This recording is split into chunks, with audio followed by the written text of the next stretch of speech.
കേൾക്കാറുള്ള ഹദീസല്ലേ? നിങ്ങൾക്ക് മുമ്പ് കഴിഞ്ഞുപോയ ഈ സമുദായങ്ങളുടെ ഒക്കെ ചര്യകളെ നിങ്ങൾ പിൻപറ്റുക തന്നെ ചെയ്യും. ഷിബ്റൻ ബിഷിബ്രിൻ വദിറാഅൻ ബിദിറാഇൻ. അറിയാലോ കൃത്യമായി എന്നർത്ഥം. ചാണിന് ചാണായി മുഴത്തിന് മുഴമായി. ഹത്താ ലൗ ദഖലു ജുഹ്റ ദബ്ബിൻ. അറിയാതെ അവരെങ്ങാനും ഒരു ഉടുമ്പിന്റെയോ പാമ്പിന്റെയോ മാളത്തിലേക്ക് പ്രവേശിച്ചാൽ ലദഖൽതുമുഹു, നിങ്ങളും കിടക്കും. എന്നിട്ട് സോറി പറയാലോ. സോറി പറയാൻ, ക്ഷമിക്കണം എന്ന് പറയാൻ എളുപ്പമാണ്. നേതാക്കന്മാർക്ക് അത് പറഞ്ഞാൽ രക്ഷപ്പെടും. പക്ഷെ ഈ പാവപ്പെട്ട സമൂഹമോ യുവസമൂഹം സാംസ്കാരിക അപചയത്തിന്റെ അതിശക്തമായ നീരാളി പിടുത്തത്തിൽ അമർന്നു കഴിഞ്ഞ ശേഷമായിരിക്കും ഇവര് സോറി പറയുന്നത്. റമളാൻ മാസക്കാലത്ത് ഇവിടെയുള്ള ദൃശ്യമാധ്യമങ്ങളിലൂടെ, ചാനലുകളിലൂടെ റമളാൻ പരിപാടികൾ നടത്തിയ ആളുകൾ, അതിന് സൗകര്യം ചെയ്തു കൊടുത്ത ഇവിടെയുള്ള ചാനലുകൾ, ആ ചാനലിന്റെ എക്സിക്യൂട്ടീവുകൾ, അവരുടെയൊക്കെ കഥ നിങ്ങൾക്കറിയാമോ? എന്തിനായിരുന്നുവെന്ന്? രണ്ട് കാര്യത്തിന്. ഒന്ന്, അവർക്ക് പണം കിട്ടാൻ. രണ്ട്, മുസ്ലിമിന്റെ യഥാർത്ഥ സംസ്കാരത്തിൽ നിന്ന് അവരെ പിന്നോട്ട് കൊണ്ടുപോകാൻ. അതിലവരേറെക്കുറെ വിജയിച്ചു. മുസ്ലിം തറാവീഹ് നിസ്കാരം കഴിഞ്ഞ് വന്നിട്ട് ഇരിക്കുക അതിന്റെ മുമ്പിൽ ഒപ്പന കാണാൻ. ഇസ്ലാമിന്റെ കലയല്ലേ, തനതായ കല അല്ലേ? ഈ തോന്നിയാസം കാണാൻ, ഈ തോന്നിയാസം കണ്ടിട്ട് നമസ്കരിച്ചു വന്നപ്പോൾ ഉണ്ടായ ഈമാനിനെ തകർക്കാൻ, തരിപ്പണമാക്കാൻ പിറ്റേ ദിവസം പിന്നെയും സങ്കടമാണ്. നിങ്ങൾ വായിച്ചിരിക്കും പത്രങ്ങളിലെ വാർത്ത. കേരളത്തിലെ ഒരു മുസ്ലിം ഭൂരിപക്ഷ പ്രദേശത്ത് റമളാൻ മാസത്തിലെ എല്ലാ ടാക്കീസുകളും, അധിക ടാക്കീസുകളും അടഞ്ഞു കിടക്കുകയായിരുന്നു. വാർത്ത വായിച്ചപ്പോ നമുക്ക് സന്തോഷം തോന്നി. കാരണം എന്താ? ശൈത്താനെ ചങ്ങനക്കിട്ട മാസമാണല്ലോ, അടഞ്ഞു കിടക്കണം. പക്ഷേ അത് അടഞ്ഞു കിടന്നത് ഒരു അടയലായിരുന്നില്ല, അതൊരു തുറക്കലുണ്ടായിരുന്നു. അതിന് എന്നാ നമുക്കറിയാലോ, എന്നായിരിക്കും തുറക്കാൻ?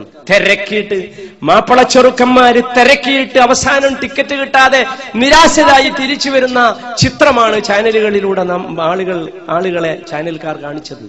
ഇവിടെ പൂട്ടിയിട്ട ഭൂരിപക്ഷ പ്രദേശങ്ങളിലെ, മുസ്ലിം ഭൂരിപക്ഷ പ്രദേശങ്ങളിലെ ടാക്കീസുകളുടെ, സിനിമാ ടാക്കീസുകളുടെയും തിയേറ്ററുകളുടെയും മുമ്പിൽ ചിന്തിച്ചു നോക്കൂ, എവിടേക്കാണ് നാം ചെന്നെത്തി നിൽക്കുന്നത്?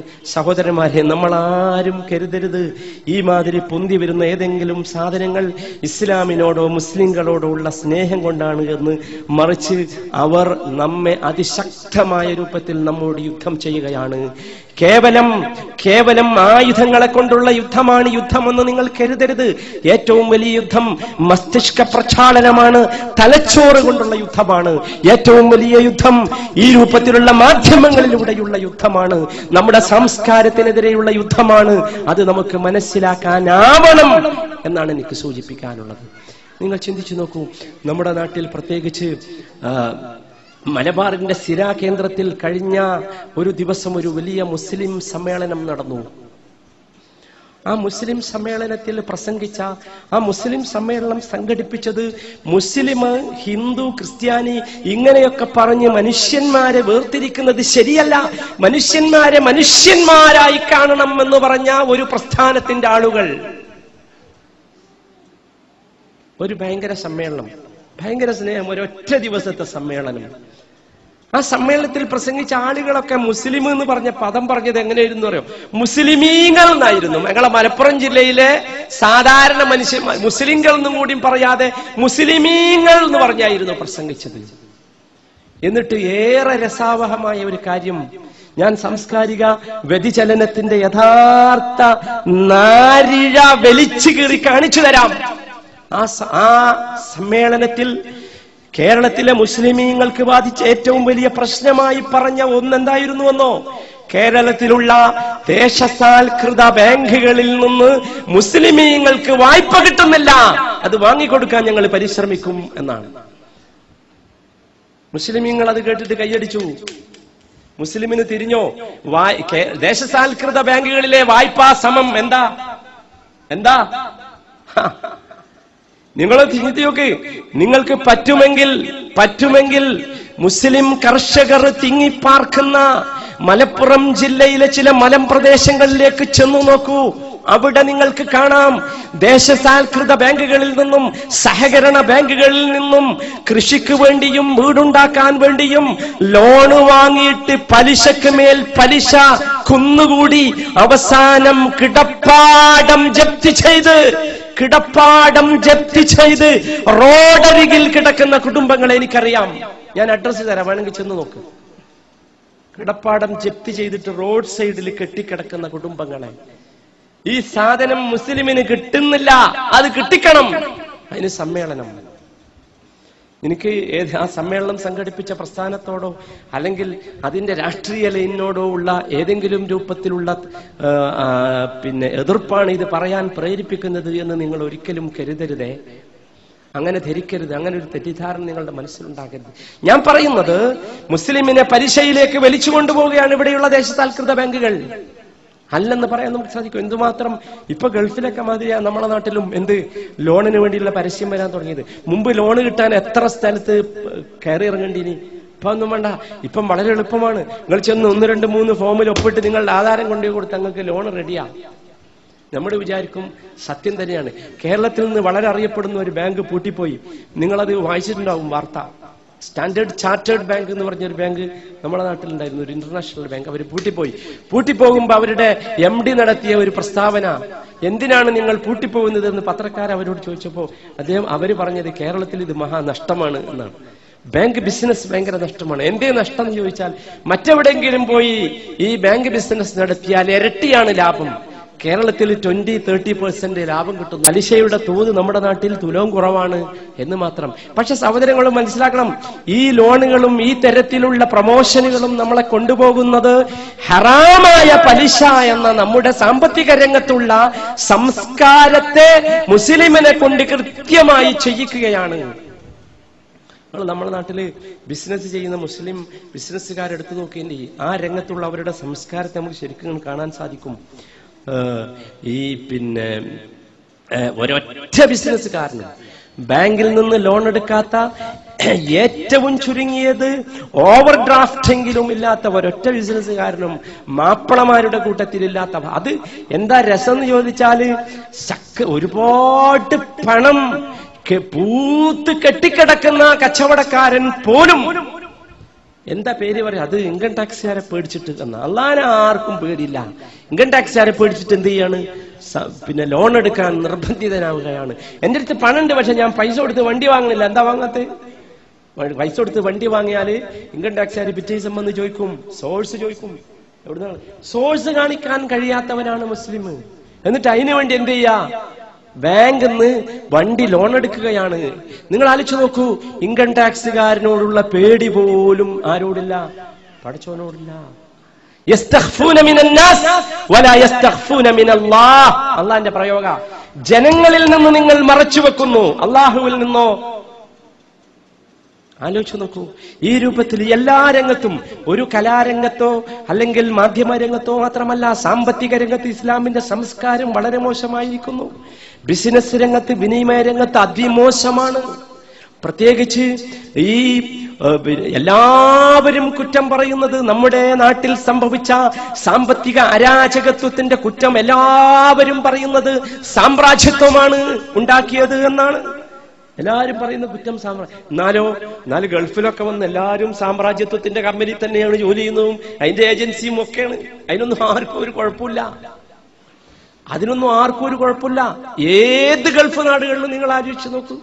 ഒന്നുകിൽ അമേരിക്കൻ കമ്പനി, അല്ലെങ്കിൽ UK കമ്പനി, അല്ലെങ്കിൽ സ്വിറ്റ്സർലൻഡ് കമ്പനി, അല്ലെങ്കിൽ ഹോളണ്ട് കമ്പനി, അല്ലേ? ഈ ആളുകൾ മുഴുവൻ അതിന്റെ പിടിയിലാണ്. ഒന്നുകിൽ അവരുടെ അടിമകളാണ്, അല്ലെങ്കിൽ അവരുടെ ജോലിക്കാരാണ്, അല്ലെങ്കിൽ അവരുടെ ഉൽപാദകരോ ഉപഭോക്തൃതരോ ആണ്, അല്ലേ? എല്ലാവരുമാണ്. പക്ഷെ നമ്മളെ നാട്ടിലേക്കാണ് ചെന്നാലോ സാമ്രാജ്യത്വമാണല്ല. അല്ല, അങ്ങനെ നമ്മൾ പറയേണ്ടതില്ല. നമ്മൾ എന്തിനാണ് സാമ്രാജ്യത്വത്തെ അധിക്ഷേപിക്കുന്നത്? നാം ആദ്യം വിരൽ ചൂണ്ടേണ്ടത് നമ്മുടെ നേർക്കല്ലേ? മുസ്ലിമിന്റെ സംസ്കാരം ഈ രംഗത്തൊക്കെ എന്ത് ചെയ്തിട്ടുണ്ട്? നശിപ്പിച്ചിട്ടുണ്ട്. നിങ്ങൾ ആലോചിച്ച് നോക്കൂ. പരിശുദ്ധ ഖുർആനിലെ സൂറത്തുൽ ബഖറയിലെ പരിശുദ്ധ ഖുർആനിലെ ഏറ്റവും വലിയ ആയത്ത് ഏതാ? നിങ്ങൾക്കറിയാലോ, ആയത്തു ദൈൻ എന്ന് പറഞ്ഞ ആയത്താ. കടവുമായി ബന്ധപ്പെട്ട ആയത്താണ്. വായ്പ എന്നതാണ് ഇസ്ലാമിന്റെ യഥാർത്ഥത്തിലുള്ള പണവുമായി ബന്ധപ്പെട്ട സിദ്ധാന്തം. ചിന്തിച്ചു നോക്കൂ. ഇസ്ലാമിലെ പണക്കാർ, സാമ്പത്തിക രംഗത്ത് പ്രവർത്തിക്കുന്നവർ എവിടെയാണ് നിൽക്കുന്നത് എന്ന് നിങ്ങൾ ചിന്തിച്ചു നോക്കൂ. അതിനാരും റെഡിയല്ല. ആ വായ്പക്കാകട്ടെ, കടത്തിനാകട്ടെ, റസൂൽ അതിന് പറഞ്ഞ കൂലിയോ അതീവ ശ്രേഷ്ഠമാണ്.